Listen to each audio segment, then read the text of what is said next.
India's attack on Lahore and Pakistan, army paralyzed. In this dream, I see an area across the Pakistani border which looks like the border of Afghanistan, and enemies are sending terrorists in Pakistan from there.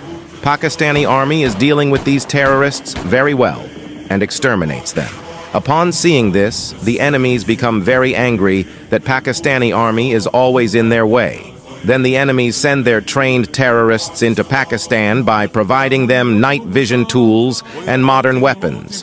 But as soon as they enter the Pakistani territory, Pakistani army detects their movement on their systems and takes out every single terrorist. On seeing all this, the enemies get very frustrated and furious because none of their plan is working. Then they plan and decide to launch an internal attack to weaken Pakistan internally and then launch an attack from the borders. They mix some kind of virus or chemical in the food of Pakistani army, and after eating that food, the army becomes paralyzed and they can't move around. Then the enemies said that now we will attack Pakistan.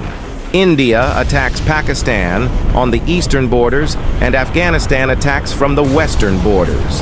India launches a massive offensive attack on Lahore, and Pakistani army is not able to handle this attack. Then the people of Pakistan take arms and ammunition and fight with India.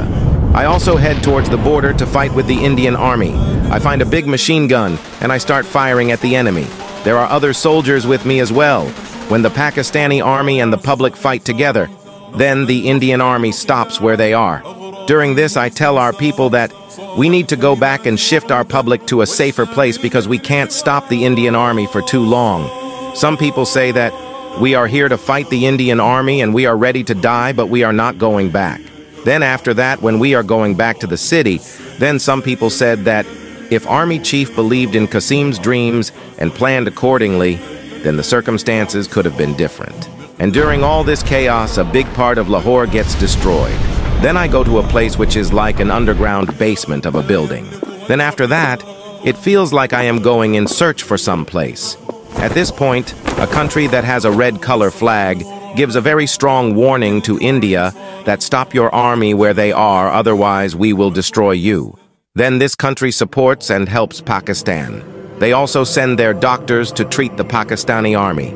Their head of the state also visits Pakistan himself to show moral support. Whilst helping Pakistan, they also bear some losses, but even then they don't complain about it. India continues to adopt the cheap tactics and sends virus and bacteria inside Pakistan through the drones. Due to this, a vast amount of Pakistani children get affected and become ill. Upon seeing this sad situation, I make dua to Allah and ask for His help. Allah sends rain by His mercy, and all the viruses vanished. Then I head towards some destination, and on my way, I see an area which is like a meadow. The head of the state of the country with the red flag that helped Pakistan is also there. He is sitting among the people and talking to them. Upon seeing me, he recognizes me and says, "You are Qasim, right? I have heard about your dreams, and they have become true as well." After greeting him, I go searching for a place, and I feel like without finding that place, we cannot get out of these difficulties.